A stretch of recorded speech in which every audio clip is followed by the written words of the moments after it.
పరిశుద్ధ గ్రంథంలో నుండి ఒక వాక్యాన్ని చదువుకుందాం. మత్తయి రాసిన సువార్త 24వ అధ్యాయం 3వ వచనం నుండి చదువుకుందాం. 9వ వచనం వరకు. 3వ వచనం నుండి నేను చదువుతున్నాను, అందరికీ వినబడుతుంది. ఆయన ఒలీవ కొండ మీద కూర్చుండి ఉన్నప్పుడు శిష్యులు ఆయన యుద్ధకు ఏకాంతంగా వచ్చి, ఇవి ఎప్పుడు జరుగును? నీ రాకడకును యుగ సమాప్తికి సూచనలేంటి? మాతో చెప్పు అని అడగగా, యేసు వారితో ఇట్లెన్నో, ఎవడనూ మిమ్మల్ని మోసపరచకుండా చూసుకొనుడి. అనేకులు నా పేరిట వచ్చి నేనే క్రీస్తునని చెప్పి పలువురిని మోసపరిచెదరు. మరియు మీరు యుద్ధాలను గూర్చి యుద్ధ సమాచారములను గూర్చి వినబోదురు. మీరు కలవరపడకుండా చూచుకొనుడి. ఇవి జరగవలసినవి కానీ అంతం వెంటనే రాదు. జనం మీదకి జనమును, రాజ్యం మీదకి రాజ్యమును లేచును. అక్కడక్కడ కరువులు, భూకంపాలు కలుగును. ఇవన్నీ వేదనలకు ప్రారంభం. అప్పుడు జనులు మిమ్మల్ని శ్రమల పాలు చేసి చంపెదరు. మీరు నా నామము నిమిత్తము సకల జనముల చేత ద్వేషించబడుదురు. అనేకులు అభ్యంతరపడి ఒకరినొకడు అప్పగించి ఒకరినొకడు ద్వేషింతురు. అనేకులైన అబద్ధ ప్రవక్తలు వచ్చి పలువురు మోసపరచుదురు. అక్రమము విస్తరించుడి చేత అనేకుల ప్రేమ చల్లారును. అంతవరకు సహించిన వాడెవడో వాడే రక్షింపబడును. మంచిదండి, దేవునికి మహిమ కలుగును గాక. దేవుని బిడ్డలారా, ఈ చదవబడినటువంటి వాక్య భాగము అందరికీ కూడా అర్థమై ఉంటుంది అని తలస్తున్నాం. ఎవరు అవునన్నా ఎవరు కాదన్నా మనము లాస్ట్ డేస్ లోకి వచ్చున్నాం. చివరి దినాలు. మన కళ్ళ ముందు కొన్ని సూచనలు కనబడుతున్నాయి. ఇవన్నీ మీరు చూచినప్పుడు ప్రభు రాకడ వారం దగ్గరనే ఉంది అని మీరు తెలుసుకోవాలని ప్రభు చెప్తున్నాడు. యూదులకి, అరబ్బులకి అక్కడ కొంత యుద్ధం జరుగుతుంది. అక్కడక్కడ కూడా జరుగుతున్నాయి. రష్యా, ఉక్రెయిన్ దేశాలు కూడా, ఇంకా కొన్ని దేశాలు రేగబోతూ ఉన్నాయి. కాబట్టి ఇశ్రాయేలు ప్రజల్లో కొంతమంది స్త్రీలను చెరబట్టారు, పురుషులను కూడా చెరబట్టారు. కొంతమంది స్త్రీలను చెరిచారు. కొంతమంది పసిబాలుని చేతులు కట్టేసి వాళ్ళను శిరఛేదనం చేసినట్టు వార్తలు వస్తున్నాయి. కాబట్టి ఇవి ప్రభు యొక్క రాకడకు ముంగుర్తులు మాత్రమే. కొన్ని సూచనలు అక్కడక్కడ కనబడుతున్నాయి. కాబట్టి అక్కడక్కడ కొన్ని భూకంపాలు కలుగుతున్నాయి. మరి ఇవన్నీ కూడా కొన్ని ముంగుర్తులు. మట్లాది వారం రోజు యేసు ప్రభు యెరూషలేమునకు వెళ్ళినప్పుడు యూదా, ఇశ్రాయేలు ప్రజలు యేసు ప్రభుని మెస్సియాగా అంగీకరించకుండా తృణీకరించారు. ఆయన గాడిద పిల్ల మీద ఎక్కి ఆయన వచ్చే శుక్రవారం సిలువలో మరణించబోతున్నాడు అనగా ఆయనను మట్లాదివారం బేతనియా గ్రామము నుండి ఆయన ఒక గాడిద పిల్లనెక్కి ఆ బట్టలు పరిచి హోసన్నా చేయమని కొంతమంది నినాదాలు చేస్తూ ఉండగా ఆయన జయకరంగా యెరూషలేములో అడుగుపెట్టాడు. అడుగుపెట్టినప్పుడు ప్రజలు ఆయనను మెస్సయ్యగా తిరస్కరించారు. సరే, అక్కడ కొంత వ్యాపారం జరుగుతుంది. ఆ యొక్క దేవాలయంలో ఆ రోకలు అమ్మేవారిని, మార్చేవారిని, పావురాలు అమ్మేవారిని వ్యాపార పుట్టిల్లుగా, నా తండ్రి ఇంటిని వ్యాపార పుట్టిల్లుగా మార్చి ఉన్నారని ఆయన అవన్నీ కూడా పడగొట్టి అందరినీ చెదరగొట్టి ఆయన తిరిగి వచ్చి యెరూషలేముకు ఎదురుగా ఆమడ దూరంలో ఉన్న ఒలీవ కొండ మీద ఎక్కి కూర్చున్నాడు. ఆ కూర్చున్నప్పుడు మందిరపు కట్టడాలు, అదే మనం అపోస్తల కార్యం 3వ అధ్యాయంలో మందిరాన్ని మనం చూస్తూ ఉంటాం. శృంగారం అనే దేవాలయము అది. మహా హేరోదు చేత అది బీసీ కాలంలో కట్టబడింది. అది క్రీస్తు శకం 70వ సంవత్సరంలో టైటస్ అనే రోమా చక్రవర్తి చేత అది కూల్చబడింది, కాల్చబడింది అని. నాటి నుండి నేటి వరకు ఒక గోడ మాత్రమే నిలిచి ఉంది. అక్కడికి వెళ్లి ఇశ్రాయేలీలు ఆలయం కొరకు చెదిరినటువంటి ఇశ్రాయేలు జనాంగం అంతటికి వాగ్దానం ఉంది, నేను మరలా మీ దేశంలో సమకూరుస్తాను, యాకోబు సంతతిని యందు నేను జాలి పడతాననే వాగ్దానాల ప్రకారం దేవుడు ఆ దేశానికి తీసుకుని వచ్చాడు. అయితే వాళ్లకు బలులు అర్పించుకుంటానికి, నైవేద్యాలు అర్పణలు చెల్లించుకుంటానికి మందిరం లేదు. కాబట్టి ఆ గోడ దగ్గరికి వెళ్లి వాళ్ళు ప్రార్థన చేస్తున్నారు భారంతో, దేవా మాకు ఆలయాన్ని ఇవ్వు నాయనా అని. కాబట్టి అప్పుడు శిష్యులు ఆ యొక్క ఆలయం, శృంగారం అనే దేవాలయం యొక్క కట్టడాన్ని గూర్చి, ఆ యొక్క సౌందర్యాన్ని గూర్చి ఒలీవ కొండ మీద కూర్చున్న యేసయ్యతో చెప్తుంటే మట్లాదివారం రోజున యేసు ప్రభు కన్నీరు కార్చాడు. ఆ ఆలయానికి జరగబోయే దుర్గతిని చూచి, ఎందుకంటే ప్రవచనం చెప్పాడు. క్రీస్తు శకం 33వ సంవత్సరంలో ఆయన ప్రవచనం చెప్పాడు. క్రీస్తు శకం 70వ సంవత్సరంలో రోమా చక్రవర్తి టైటస్ ద్వారా అది ఏ రీతిగా దానికి దుర్గతి సంభవించబోతుందో, యూదా ప్రజలందరినీ కూడా ఏ రీతిగా చెరపట్టుకుని పోబోతున్నాడు, ఆ రోజుల్లో వారి పొట్టలు ఏ రీతిగా చీల్చబోతున్నాడు, ప్రపంచమంతా కూడా దాదాపు 2000 సంవత్సరాలు ఇశ్రాయేలు జనాంగం ఏ రీతిగా చెదిరిపోబోతున్నారో దాని అంతటిని గురించి ఆయన ప్రవచనం చెప్పాడు. ప్రవచనం చెప్పిన తర్వాత ఇంకొక మాట అడిగారు. ఇప్పుడు మనం చదువుకున్నటువంటి వాక్య భాగంలో మత్తయి సువార్త 24వ అధ్యాయం 3వ వచనంలో మనం చదువుకున్న వాక్య భాగంలో మాట, ప్రభువా నీ యొక్క రాకడకు సూచన ఏంటి, ఈ యుగం సమాప్తం అవటానికి సూచన ఏంటి అని వాళ్ళు క్వశ్చన్ చేశారు. దానికి ప్రభు కొన్ని సూచనలు చెప్పాడు. నేను అదే ప్రశ్న మిమ్మల్ని అడగాలనుకుంటున్నాను. యేసు ప్రభు రాకడ ఎప్పుడు సంభవిస్తుంది, ఈ యుగం అనేది ఎప్పుడు సమాప్తం అవుతుంది? ఎవరైనా చెప్పగలిగితే సంతోషిస్తారు. తప్పైనా రైట్ అయినా పర్వాలేదు, మనం తెలియని విషయాలు తెలుసుకుంటానికి వచ్చాం. కానీ మన మదిలో ఉన్నటువంటి మాటను, ఆలోచనను బయట పెడితే సంతోషిస్తా. యేసు ప్రభు రాకడ అంటే భూమి మీదకి రాకడ, రహస్య రాకడను గురించి ఇక్కడ వీళ్ళు అడగటం లేదు. వీళ్ళు అడిగేది భూమి మీదకి, దాన్ని రెండవ రాకడ అంటారు. బహిరంగంగా భూమి మీద ఆయన అడుగు పెడతాడు. మొదటిసారి వచ్చాడు భూమి మీదకి, ఆయన ప్రాణం పెట్టి వెళ్ళిపోయాడు.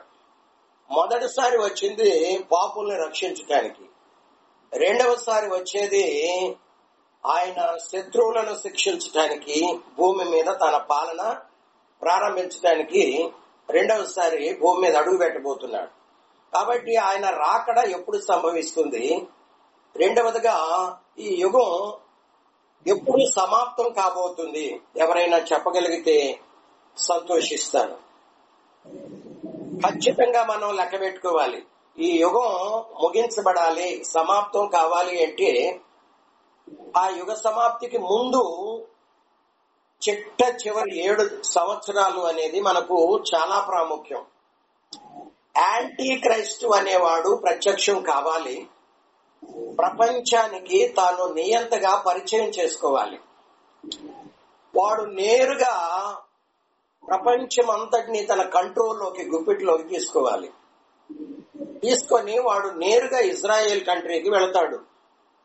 ఇజ్రాయేలీలతో కొన్ని మాటలు చెప్తాడు.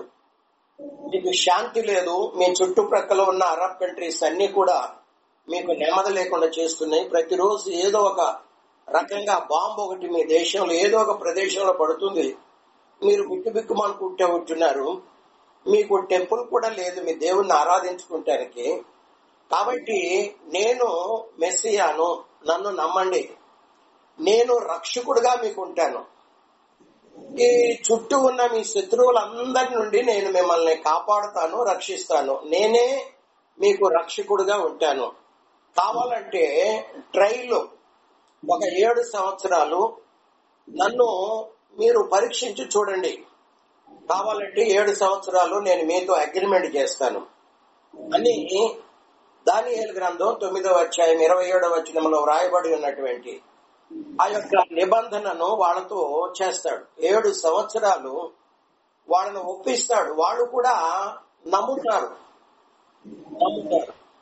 మీరు టెంపుల్ కట్టుకోండి, మీ దేవునికి మీరు ఈ యొక్క బలులు, మరి అర్పణలు, నైవేద్యాలు అర్పించుకోండి. ఇరుపక్షాల మధ్య ఒప్పందం జరుగుతుంది. ఇరుపక్షాలు ఒక అగ్రిమెంట్ రాసుకుంటారు. ఇరుపక్షాలు కూడా వాటి మీద సంతకాలు పెట్టుకొని ఇచ్చిపుచ్చుకుంటా ఉంటారు. వాళ్ళు మొదటి 3.5 సంవత్సరాలు చాలా సంతోషంగా ఉంటారు. మందిరం కట్టుకుంటారండి, దేవునికి బలులు, అర్పణలు, నైవేద్యాలు అర్పించుకుంటా చాలా హ్యాపీగా ఉంటారు. ప్రపంచమంతా చాలా భయంకరమైన పరిస్థితుల్లో ఉండగా కొన్ని అవుట్ లైన్స్ ఇస్తాను ఈరోజు మీకు. రాబోయే దినాల్లో మనం ఏ వాక్యం అయితే ధ్యానించబోతున్నామో అక్కడక్కడ అవుట్ లైన్స్ కొన్ని ఈరోజు ఇవ్వాలని ఆకాంక్షిస్తూ ఉన్నాను. కొద్ది నిమిషాలు కాన్సన్ట్రేషన్, మైండ్ అంతా కూడా ఇక్కడే పెట్టి ప్రార్థనా పూర్వకంగా ఉండాలని ప్రభు పేరిట మిమ్మల్ని అందరినీ కూడా కోరుతూ ఉన్నాం. కాబట్టి ఆ చివరి 7 సంవత్సరాల్లో యాంటీ క్రైస్ట్ ఎప్పుడైతే ప్రత్యక్షమై తన్ను తాను వాడు ప్రపంచానికి నియంతగా ప్రకటించుకొని కనపరుచుకుంటాడు, ప్రపంచం మొత్తాన్ని గుప్పెట్లో తీసుకొని వాడు నేరుగా ఇజ్రాయెల్ కంట్రీకి వెళ్లి వాళ్లతో అగ్రిమెంట్ మీద సంతకం పెడతాడు. కరెక్ట్ గా ఆ రోజు నుండి, ఎందుకంటే ఆ రోజే టెంపుల్ కట్టడం వాళ్ళు ప్రారంభిస్తారు. కరెక్ట్ గా ఆ రోజు నుండి ఆ యొక్క అగ్రిమెంట్ చేసినటువంటి మొట్టమొదటి రోజు నుండి మీరు లెక్క పెట్టుకుంటా పోవాలి.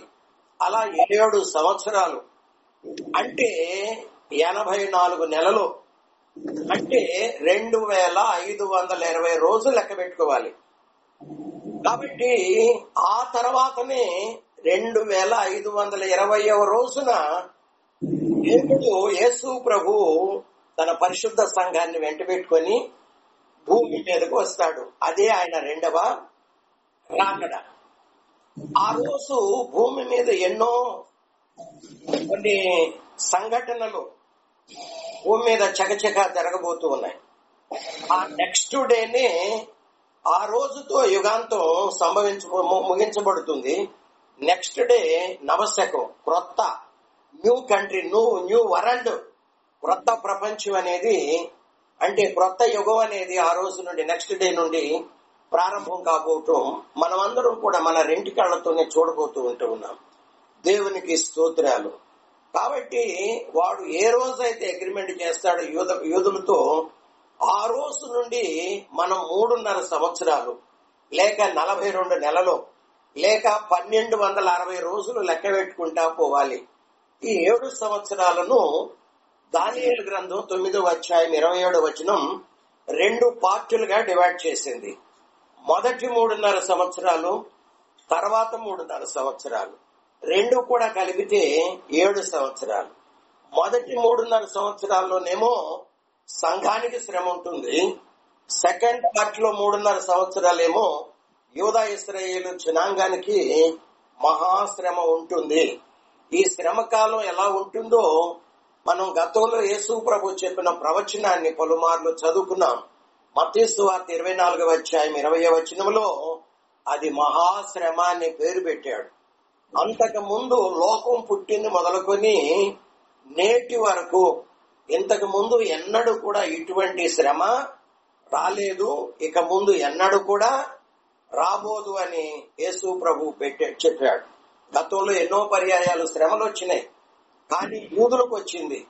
యూదులకి పలు పర్యాయాలు గతంలో 3 సామ్రాజ్యాలు ఏర్పడినప్పుడు, అప్పుడు బబులోను సామ్రాజ్యం ఏర్పడినప్పుడు, తర్వాత ఆ యొక్క మాదీయ పారసీక సామ్రాజ్యం ఏర్పడినప్పుడు, గ్రేకీయుల సామ్రాజ్యం ఏర్పడినప్పుడు, క్రీస్తు శకం 70వ సంవత్సరంలో టైటస్ అనే రోమా చక్రవర్తి ద్వారా మొత్తం 4 సార్లు యూదా ఇశ్రాయేలు ప్రజలకు వాటిని కూడా శ్రమలు అనేది మామూలు శ్రమలు మనము అనలేం, అవి కూడా మహాశ్రమలే. కానీ ప్రభు చెప్పినటువంటి మత్తయి సువార్త 24:20లో 7 ఏళ్ల శ్రమల కాలంలో సంభవించబోయే ఆ యొక్క శ్రమకు మహాశ్రమ అని పేరు పెట్టారు. అంటే ఆ 7 ఏళ్ల మహాశ్రమల కాలంలో రాబోయే ఆ మహాశ్రమ ముందు, ఇంతకు ముందు వచ్చిన శ్రమలు అవి లెక్కలోనికి పరిగణలోకి తీసుకోబడవు. అంటే ఆ రోజుల్లోనే ఆదిమ సంఘాన్ని చర్మాలు ఒలిచారు, చెట్లు పైన కట్టేసి క్రింద నుండి మంటలు పెట్టారు, మేకులు గుచ్చారు, గుర్రాలకు కట్టేసి ఈడ్చుకుంటూ పోయారు. పలు రకాలుగా వాళ్ళని మరి శ్రమల పాలు చేశారు. అంతటి శ్రమలే మరి లెక్కలోకి లేవు. ఎందుకంటే ప్రభువే అన్నాడు, లోకం పుట్టింది మొదలుకొని మరి ఆ రోజు వరకు ఇంతకు ముందు ఎన్నడూ కూడా అటువంటి మహాశ్రమ రాలేదు. ఆ తర్వాత కూడా ఇక ఎన్నడూ కూడా రాబోదు. అంటే ప్రభు చెప్పిన మాటను మనము జాగ్రత్తగా గమనించాలి. కాబట్టి ఏ రోజైతే అగ్రిమెంట్ అనేది చేస్తాడో ఆ రోజు నుండి మనము మరి 7 సంవత్సరాలు మనము లెక్కించుకుంటా పోవాలి అని పరిశుద్ధ గ్రంథం తెలియజేస్తుంది. 7 సంవత్సరాల కాలంలో 3 గ్రూపులుగా విడగొట్టబడుతుంది శ్రమలు. మొదటి 3.5 సంవత్సరాల్లోనేమో 2 శ్రమలు గతించిపోతాయి. 3వ శ్రమేమో సెకండ్ పార్ట్, అంటే 1261 రోజు నుండి 3వ శ్రమ అనేది భూమి మీద. ఈ 3 శ్రమలు అనేవి పరలోకపు దేవుని యొద్ద నుండి భూమి మీద ఉన్నటువంటి అన్య ప్రజలకు ఆ 3 రకాలైన శ్రమలు వస్తూ ఉంటాయి. ఆ కాలంలో వాళ్ళు తట్టుకోలేక అయ్యో అయ్యో అయ్యో అంటా ఉంటారు.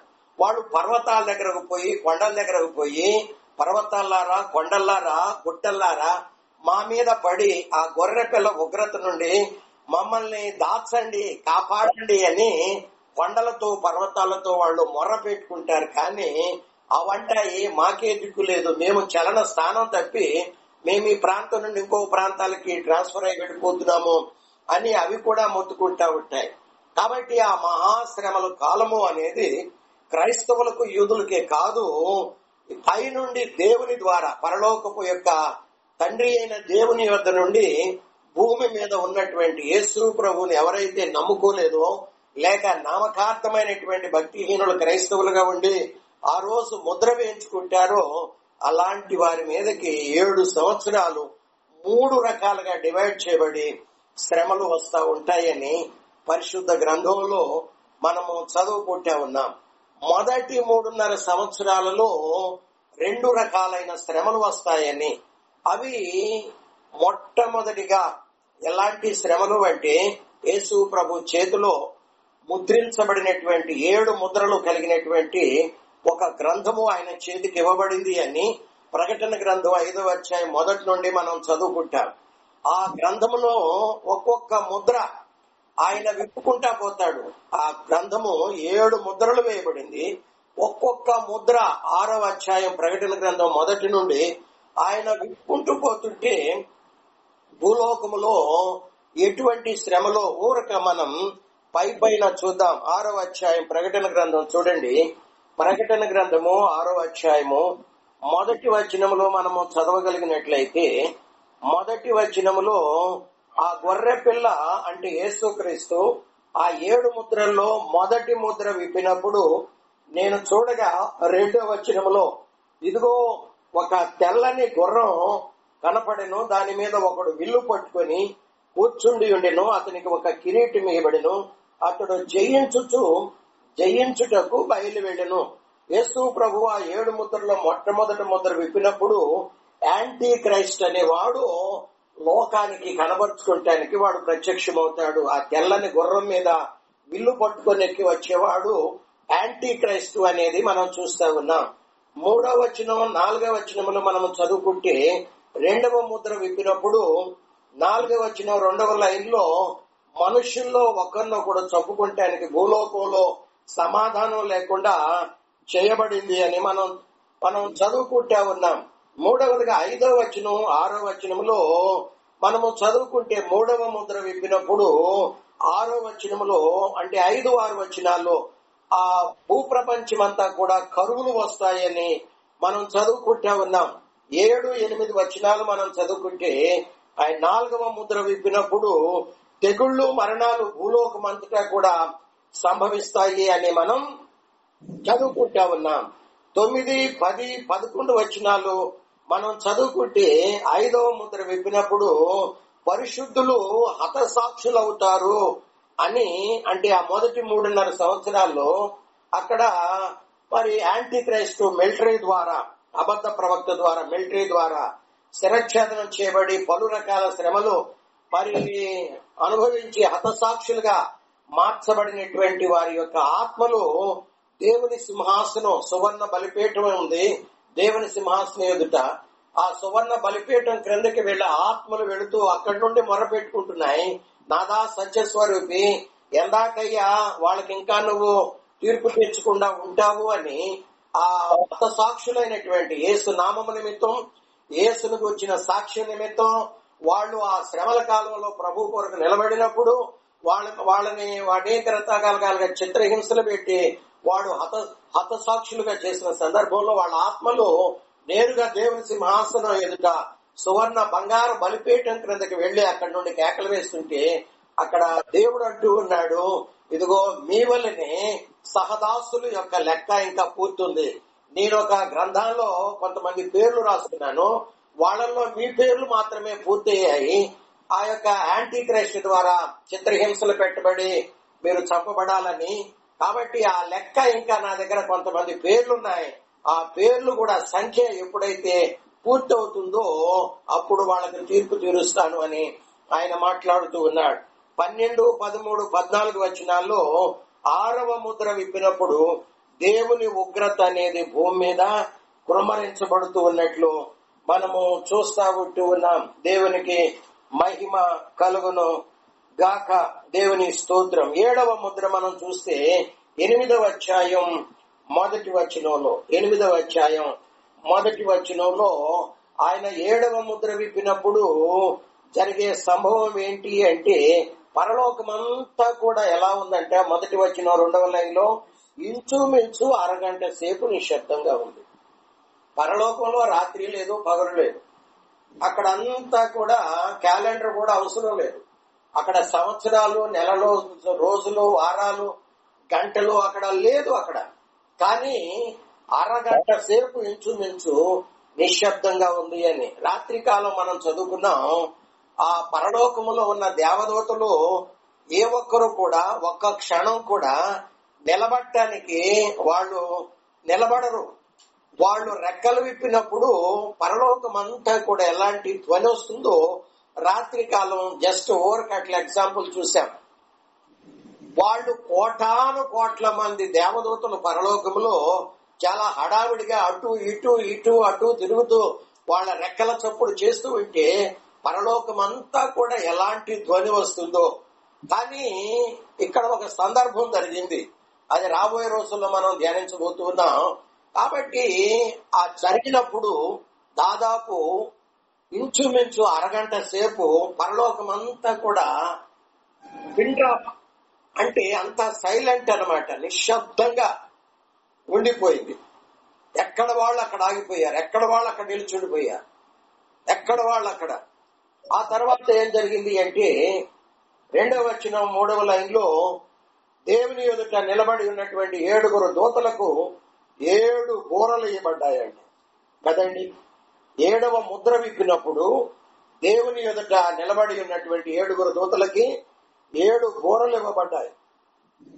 వాళ్ళు ఒక్కొక్క బూర 7వ వచనం 8వ అధ్యాయం 7వ వచనంలో మొదటి దూత బూర ఊదినప్పుడు రక్తంతో మిళితమైన వడగండ్లు అగ్ని కలిసి 2 కూడా కలిసి పుట్టి భూమి మీద, పరలోకం నుండి భూమి మీద పడవేయబడుతుంటే భూమిలో 3వ భాగం కాలిపోయింది, చెట్లలో 3వ భాగం కాలిపోయింది, పచ్చగడ్డంతా కూడా 3వ భాగం కాలిపోయింది. 8వ వచనంలో 2వ దూత బూర ఊదినప్పుడు ఏం జరగబోతుందో, 3వ దూత బూర ఊదినప్పుడు 10వ వచనంలో, 12వ వచనంలో 4వ దూత బూర ఊదినప్పుడు పరలోకము నుండి ఎలాంటి పాత్రలు ఇక్కడ భూలోకంలో కుమ్మరించబడుతున్నాయో మనం ఇక్కడ ఇవన్నీ చూస్తున్నాం. 9వ అధ్యాయం మొదటి వచనంలో ఐదవ దూత బోర ఊదినప్పుడు కదండి, 3వ లైన్లో మొదటి వచ్చిన 3వ లైన్లో అగాధము యొక్క తాళపు చెవి అతనికి ఇవ్వబడింది. అతడు అగాధము తెరవగా పెద్ద కొలుములో నుండి ఇవన్నీ మిడతలు రాబోతున్నాయి. అవి ఎవరిని కొడతాయి అంటే 4వ వచనంలో నొసళ్ల యందు, 9వ అధ్యాయం 4వ వచనంలో ఎవరి నొసళ్ల యందైతే తండ్రి అయిన దేవుని యొక్క ముద్ర, కుమారుడైనటువంటి దేవుని యొక్క ముద్ర మరి వాళ్ళ నొసల యందు కనపడదో మిడతలు ఐడెంటిఫై చేస్తాయి. మనకు కనపడవు గాని దేవుని ముద్ర, తండ్రి అయిన దేవుని ముద్ర, కుమారుడైన దేవుని ముద్ర ఇప్పుడు మన నొసళ్ళ యందు ఉన్నాయి. కానీ ఎవరి నొసళ్ళ యందు ఉందో లేదో వాటికి తెలిసింది. ఆ మిడతలు అవి ఎక్కడి నుండి వస్తున్నాయి? 2వ వచనములో అగాధములో నుండి. రాత్రి మనం చెప్పుకున్నాం కదా, తవ్వుకుంటూ పోతే భూమి మధ్యలో అగ్ని గంధకాలతో మండే గుండం ఉంది. అక్కడి నుండి క్రిందకి వెళితే ఇంకా పాతాళం ఉంది. ఆ పాతాళం క్రిందకి వెళితే అగాధం ఉంది. అక్కడ ఉన్నాయి ఆ మిడతలు అక్కడి నుండి పైకి వచ్చి ఎవరి నొసళ్ళ యందైతే దేవుని ముద్ర కనపడలేదో వాళ్లను 5వ వచనం వారిని చంపుటకు వాటికి మిడతలకి అధికారం ఇవ్వబడలేదు, కానీ 5 నెలల వరకు బాధించడానికి వాటికి అధికారం ఇవ్వబడిందంట. వాటి వల్ల కలిగే బాధ తేలు మనుష్యులను కుట్టినప్పుడు ఉండే బాధ వలె ఉంటుంది. ఆ దినాలలో మనుష్యులు మరణాన్ని వెతుకుతారు, కానీ అది వారికి దొరకదు. చావాలని ఆశపడుదురు గాని మరణము వారి యొద్ద నుండి పారిపోతుంది అని మనం చదువుకుంటూ ఉన్నాం. 12వ వచనంలో చదువుకుంటే మొదటి శ్రమ ఇంతవరకు గతించింది, ఇదిగో 2వ శ్రమ, ఇంకా 2 శ్రమలు రాబోతూ ఉన్నాయి అని మనము చదువుకుంటా ఉన్నాం. ఇక్కడ 12వ వచనం 3వ లైన్లో 6వ దూత బోర ఊదినప్పుడు భూమి మీద ఏం జరుగుతుందో మనము చూస్తా ఉన్నాం. 11వ అధ్యాయము 10వ వచనము 15వ వచనములో మనము చదువుకుంటే 11వ అధ్యాయము 15వ వచనములో 7వ దూత బోర ఊదినప్పుడు ఇప్పుడే సంఘం పరలోకానికి కొనుక్కోబడింది. అంటే 3.5 సంవత్సరాలు ఇక్కడికి సమాప్తం అవుతుంది. అంటే 42 నెలలు, అంటే 1260 రోజులు 7వ దూత బోర ఊదినప్పుడు ఇక్కడ సమాప్తం జరుగుతుంది అని మనం చూస్తూ ఉన్నాం. కాబట్టి ఈ విషయాలన్నీ కూడా 16వ అధ్యాయము మొదటి నుండి మనం చదువుకుంటే 16వ అధ్యాయం మొదటి వచనం, మరియు మీరు పోయి దేవుని కోపముతో నిండిన 7 ఉగ్రత పాత్రలు భూమి మీద కుమ్మరించండి అని ఆలయంలో ఉన్న గొప్ప స్వరం ఆ 7 దేవదూతలతో చెప్పగా వింటిని. 2వ వచనంలో అంతటా మొదటి దూత వచ్చి తన పాత్రను కుమ్మరించింది. 3వ వచనంలో 2వ దూత వచ్చినప్పుడు ఏం జరుగుతుందో భూమి మీద అంటే అప్పటికి సంఘం పరిశుద్ధులు పరలోకానికి కొనుక్కోబడ్డారు. విడవబడిన వాళ్ళకి 4వ వచనంలో 3వ దూత తన పాత్రను కుమ్మరించినప్పుడు, మరి 8వ వచనంలో 4వ దూత, మరి 10వ వచనంలో 5వ దూత, ఇలా మనం చెప్పుకుంటూ పోతూ కనుక ఉన్నట్లయితే ఈ 7 సంవత్సరాల శ్రమల కాలంలో విడవబడిన వారికి ఉండే శ్రమ 3 పార్టీలుగా విడచేయబడింది. ఆ కాలంలో ఎలా ఉంటుంది అంటే భూమి మొత్తం దాదాపు 3 భాగాలు నాశనం అయిపోతా ఉంటాయి. 7 సంవత్సరాల కాలంలో దాదాపుగా 60-70% మంది మనుషులు చనిపోతారు. 7 సంవత్సరాలలో మిగిలేది ఇంకా శేషమే.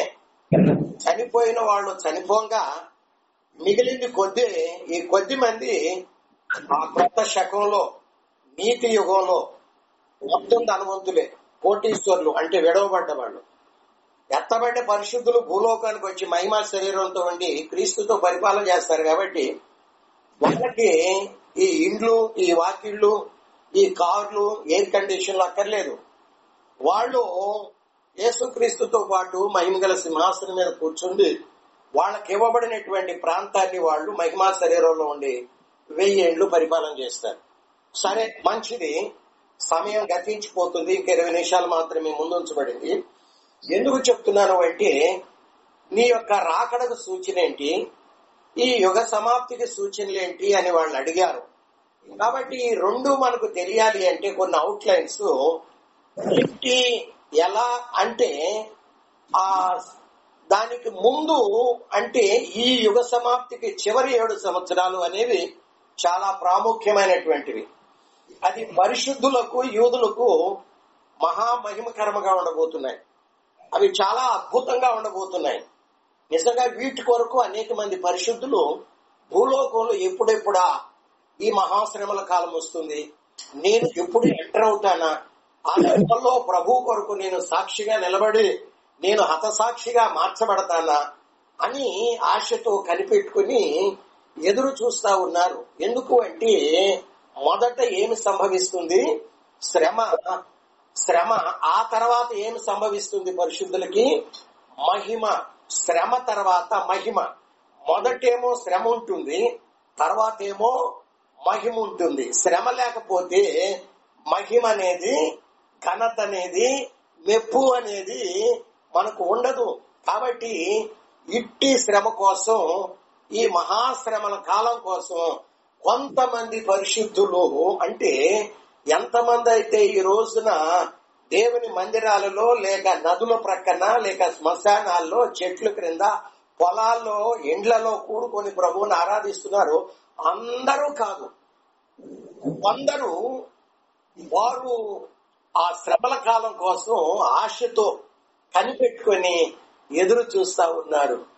కాబట్టి దేవుని పిల్లలారా, ఈ యాంటీ క్రైస్తు యేసు ప్రభు రాకడ ఎప్పుడు వస్తుంది అంటే మనకు తెలియాలి. అంటే నూతన యుగం అనేది ఎప్పుడు ప్రారంభించబడుతుంది అనేది, లేక ఈ యుగం ఎప్పుడు అంతమైపోతుంది అని మనకు తెలియాలి అంటే యాంటీ క్రైస్ట్ అనేది వాడు ఈ ప్రపంచానికి వాడు బయలుపరచబడాలి, ప్రపంచానికి పరిచయం కావాలి. వాడు నేరుగా ఇజ్రాయెల్ కంట్రీకి వెళ్లి అక్కడ యోధా ప్రజలతో ఆయన అగ్రిమెంట్ మీద సంతకం పెట్టాలి. ఆ సంతకం పెట్టిన రోజు నుండి మనం కౌంట్ చేసుకుంటూ పోవాలి. మొట్టమొదటి 3.5 సంవత్సరాలు అది పరిశుద్ధుల కొరకైనటువంటిది. కానీ రెండవ పార్ట్లో 3.5 సంవత్సరాలు అది యూదుల కొరకైనటువంటిది. కానీ వీళ్ళకు 3.5 సంవత్సరాలు శ్రమ, వాళ్ళకు 3.5 సంవత్సరాలు శ్రమ. కానీ నామకార్థ క్రైస్తవులు ఉన్నారు చూసారా, లేక యేసుని ఎరగకుండా, అంగీకరించకుండా, రక్షకుడిగా దేవుడిగా అంగీకరించకుండా ఎవరైతే ఉన్నారో వాళ్ళకు 7 సంవత్సరాలు 3 రకాలైన శ్రమలు విడగొట్టబడి వాళ్లకు భూమి మీద సంభవించబోతుంది. వాళ్ళు అయ్యో అయ్యో అయ్యో అని ఆ శ్రమను తట్టుకోలేరు. ఆ కాలంలో రైలు కింద పడాలి, చనిపోవాలని పోయి ఎదురుగా నిలబడతారు, రైలు పట్టాల మీద పడుకుంటారు, శరీరం అంతా ముక్కలైపోతుంది.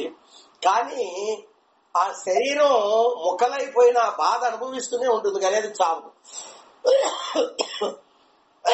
అది చావనే చావదు, ప్రాణం పోదు. ముక్కలైపోయినా కానీ ఆ శరీరం అట్లా బాధ అనుభవిస్తూనే ఉంటుంది, కానీ వాళ్ళకు మరణం రాదు, చావు తానే రాదు అని బైబిల్లో మనం చదువుకుంటా ఉన్నాం.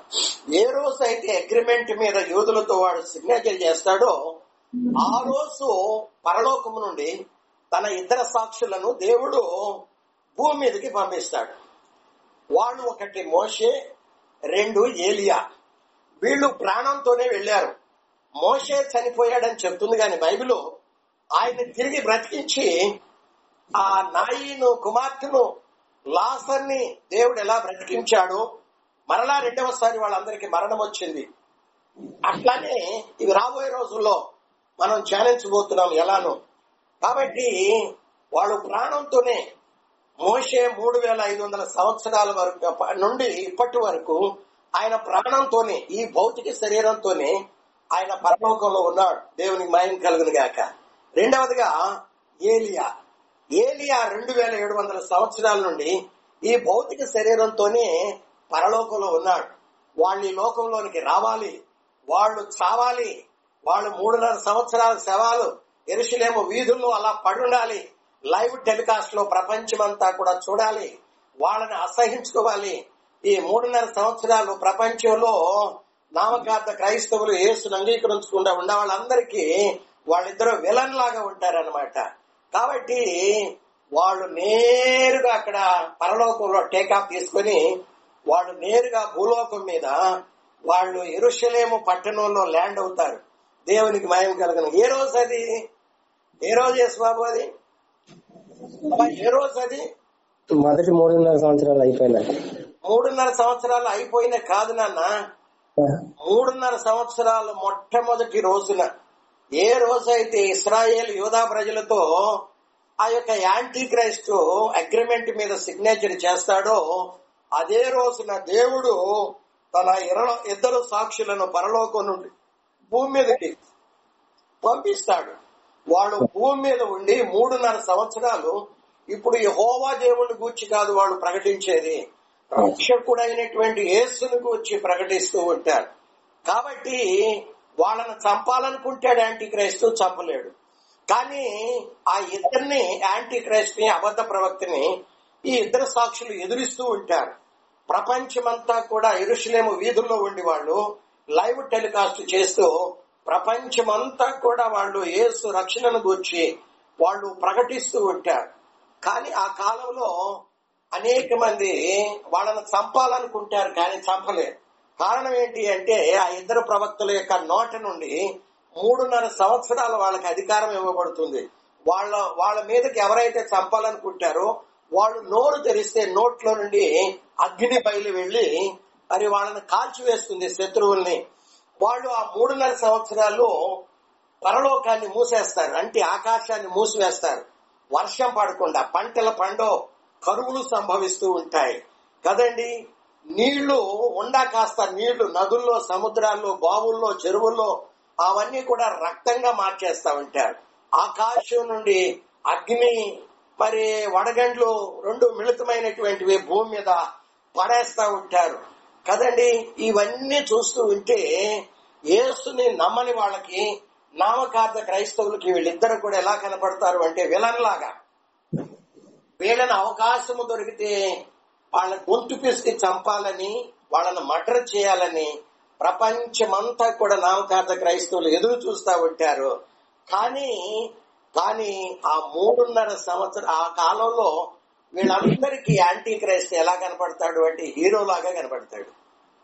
కరెక్ట్ గా 3.5 సంవత్సరాలకి, అంటే 42 నెలలకి, అంటే 1256వ రోజున 2 ప్రవక్తల్ని, మోషేను, ఏలియాను చంపటానికి యాంటీ క్రైస్ట్ కి అధికారం ఇవ్వబడుతుంది.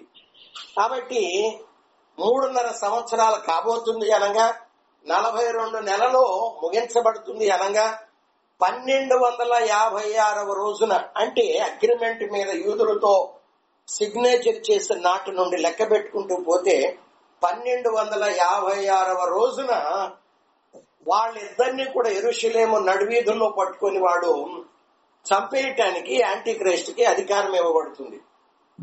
కాబట్టి వాళ్ళు చచ్చిపోయిన తర్వాత వాళ్ళని పాతి పెట్టనివ్వరు.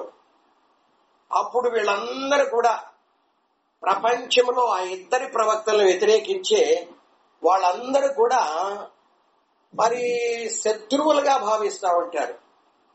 నీవు మా హీరోవు నాయన, యాంటీ క్రైస్ట్, నీవు మాకు దేవుడిగా అయినందుకు మేము ధన్యులం. నిజంగా ఈ 3.5 సంవత్సరాలు ఆకాశం నుండి మాకు వర్షం పడకుండా, పంటలు పండకుండా, మాకు కరువులు వచ్చాయి, మా భార్యల పిల్లలు ఎంతో మేము నష్టపోయాం. కనీసం తాగుదామంటే ఆ చెరువుల్లో, బావుల్లో, నదుల్లో, సముద్రాల్లో నీళ్లు కూడా వాళ్ళు రక్తంగా మార్చేశారు. ఆకాశం నుండి అన్ని వడగండ్లు, మిళితమైనటువంటి వాటిని వడగండ్లను మా మీద కురిపించాడు. మా వాళ్ళందరూ చాలా మంది చనిపోయారు. భూమి 3వ భాగం కాలిపోయింది, చెట్లలో 3వ భాగం కాలిపోయింది, ప్రజల్లో 3వ భాగం చనిపోయారు. కాబట్టి వీళ్ళను చంపినందుకు ఇదిగో నువ్వు మా హీరో అని వాడిని ప్రశంసలో కురిపించి వాడిని అనేక రకాలుగా పొగుడుతూ ఉంటారు. అంతేకాకుండా వీడిని 3.5 దినాల వరకు వాళ్ళు ఏం చేస్తారు అంటే సమాధి చేయనివ్వరు. అలా వాళ్ళ శవాలు యెరూషలేము నడివీధుల్లో అలా పడుంటాయి. అలా పడుంటే వాళ్ళందరూ లైవ్ టెలికాస్ట్ వాళ్ళ శవాలు చూసి వీళ్ళందరూ కూడా ఒకరికొకరు కట్నాలు, కానుకలు అంటే గిఫ్ట్లు పంపించుకుంటూ పండగ చేసుకుంటారంట. మా శత్రువులను చంపేసేవయ్యా, నీవు మాకు రక్షకుడివి, మాకు దేవుడివి, యాంటీక్రైస్తు అని వాడిని పొగుడుతూ ఒక ప్రక్క ఈ శత్రువుల్ని వాడు చంపినందుకు వీళ్ళందరూ కూడా కట్న కానుకలు ఇచ్చుకుంటూ, వీళ్ళందరూ కూడా ఒకరికొకరు గిఫ్ట్లు పంపించుకుంటూ పండగ వాతావరణం చేసుకుంటా ఉంటారట. కరెక్ట్ గా 1260 రోజులు సమాప్తమవుతాయి. ఆ 1260వ రోజున భూలోకంలో కొన్ని విశ్వమంతటా కొన్ని సంఘటనలు చకచక జరిగిపోతూ ఉంటాయి. అదేంటి అంటే మిఖాయేలు వాళ్ళ సైన్యం నేరుగా వాయుమండలానికి వస్తారు. రాత్రి మనం చెప్పుకునే రీతిగా సాతానును ఆ చీకటి సంబంధమైన శక్తుల్ని ఒక్క కొట్టుడు కొడితే ప్యాట్మన్ వచ్చి వాళ్ళు భూమి మీద పడతారు. ఒకటి. రెండవదిగా దేవుడు పరలోకంలో ఉన్న దేవదూతలందరినీ మూడవ ఆకాశంలో పరదేశంలో ఉన్న పరిశుద్ధుల ఆత్మలను తీసుకుని ఆకాశ మండలానికి వచ్చి పరిశుద్ధుల ఆత్మల్ని పంపిస్తాడు. కాబట్టి ఆ క్షణంలోనే ఏం జరుగుతుంది అంటే చనిపోయినటువంటి పరిశుద్ధులు తిరిగి లేపబడి బ్రతికి ఉన్నటువంటి పరిశుద్ధులు ఆదాము మొదలుకొని ఆ రోజు వరకు అంటే 7 ఏళ్ల మహాశ్రమంలో 3.5 అంటే 1260 రోజున వరకు ఎవరైతే పరిశుద్ధులుగా చనిపోయారో బ్రతికి ఉన్నారో వాళ్ళందరూ కూడా మహిమా శరీరం దాల్చి ఆకాశ మండలంలో ఉన్నటువంటి యేసు ప్రభుని ఎదుర్కొంటానికి పోతారు. ఆ 1260 రోజున ఇంకొక సంఘటన జరుగుతుంది. 1256 రోజున యాంటీక్రైస్ట్ ఈ ఇద్దరు ప్రవక్తలను చంపాడు కదా.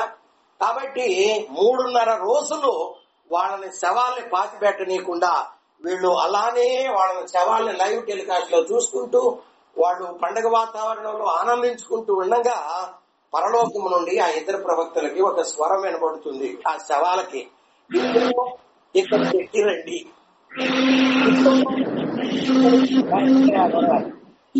ఇదిగో ఇక్కడికి ఎక్కి రండి అనే ఒక స్వరం విన్నప్పుడు వాళ్ళలోనికి పరలోకము నుండి జీవం ప్రవేశించి వాళ్ళు తిరిగి బ్రతికిన వారై వాళ్ళ అరిపాదాలు వాళ్ళ అరికాళ్ళు నేల మోపి ఉన్న పాటుగానే ఇలా పరలోకానికి అందరూ వాళ్ళ 2 కళ్ళతో చూస్తూ ఉండగానే పరలోకానికి అలా ఆరోహణమై వెళ్లిపోతారు. దేవునికి స్తోత్రం. కాబట్టి 4 సంఘటనలు చకచకా జరుగుతూ ఉంటాయి.